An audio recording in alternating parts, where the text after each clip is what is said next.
Lep pozdrav vsem.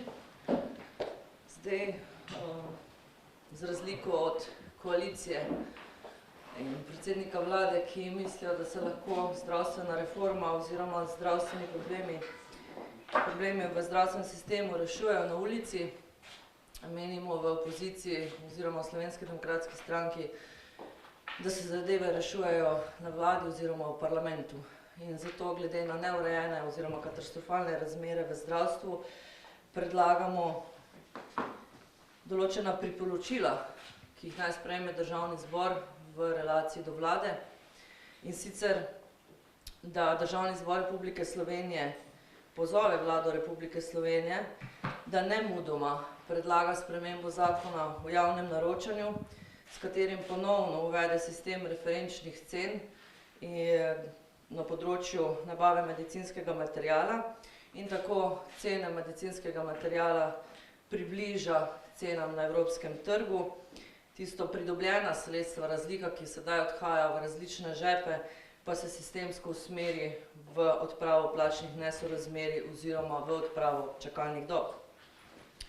Drugo priporočilo vladi, da v roku 30 dni v sodelovanju s stanovskimi in pa sindikalnimi organizacijami z področja zdravstva pripravi in predlaga nov plačni sistem v zdravstvu. Istočasno pa se vladi predlaga, da pripravi predlog za odpravo plačnih nesorazmerij v vseh ostalih delih javnega sektorja ter prične pogajanja za nov plačni sistem s tistimi deli strokovnega dela javnega sektorja, ki predstavljajo neko zaokroženo celoto in ki želijo bodisi poseben plačni sistem, bodisi poseben steber znotraj dosedanjega okvirja plačnega sistema. In tretje priporočilo, gre za kratkoročni ukrep, če sta bila prejšnja dva nekako predlagana dolgoročna ukrepa, da Državni zbor pozove Vlado Republike Slovenije, da v sodelovanju z vsemi parlamentarnimi strankami, strokovnimi, stanovskimi in drugimi interesnimi organizacijami v zdravstvu in združenji pacientov v roku 30 dni pripravi zakon o interventnih ukrepih v zdravstvu, s katerim naj se začasno aktivira vse razpoložljive rezerve v vseh delih zdravstvenega sistema, dodatna sredstva za čimprejšnjo zagotovitev zdravstvenega varstva vsem, ki plačujejo obvezno zdravstveno zavarovanje, in pa da opredeli program za sistemsko vračanje slovenskih zdravstvenih delavcev, tako zdravnikov, medicinskih sester in ostalih, ki so zaradi neurejenih razmer v zdravstvu v preteklih letih ali pa še sedaj trenutno in zaradi neustreznega vrednotenja njihovega dela odšli v tujino in v bistvu tam poiskali svoj kruh. Toliko. Za vprašanje. Ja, gospod Godec, mogoče za POPTV, kakšno je torej stališče stranke do današnje in pa jutrišnje stavke, zdaj danes torej del pacientov, vse tako so se imenovali, jutri pa torej Fides? Smo reči, da smo v Sloveniji priča nekem schizofreni situaciji, ko več ne vemo, kdo proti komu stavka.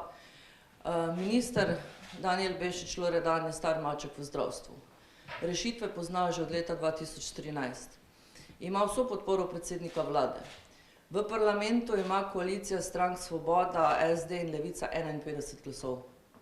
In po našem mnenju se reforma torej ne sprejema na ulici, ampak v Državnem zboru.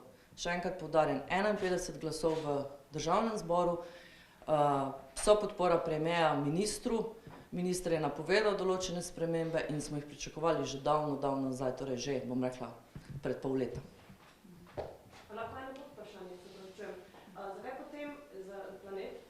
Zakaj potem se ne sprejmejo te reforme, če pravite, da pač ima podporo, pozna problematiko, kje se potem zatakne?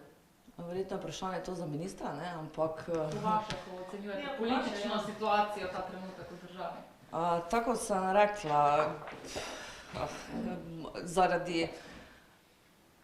ne bom o tem, ampak jaz bom rekla, da enostavno reforme, ki so bile napovedane, češ, da so pripravljene, jaz sem jih pričakovala veliko prej, interventni zakoni, ki so bili sprejeti v Državnem zboru, niso prinesli tistega, kar je verjetno tudi minister ali pa vlada ali celotna država pričakovala. In za takšno podporo jaz bi pričakovala torej spremembe v zdravstvu, tako je zdaj tukaj, ker je podpora popolna vse posod, ne pa na ulici. Potem pa samo še prošnja za komentar v zadevi Grims. Policija je torej ugotovila, da ni bilo fizičnega stika med domnevnim napadalcem pa torej poslancem vaše stranke.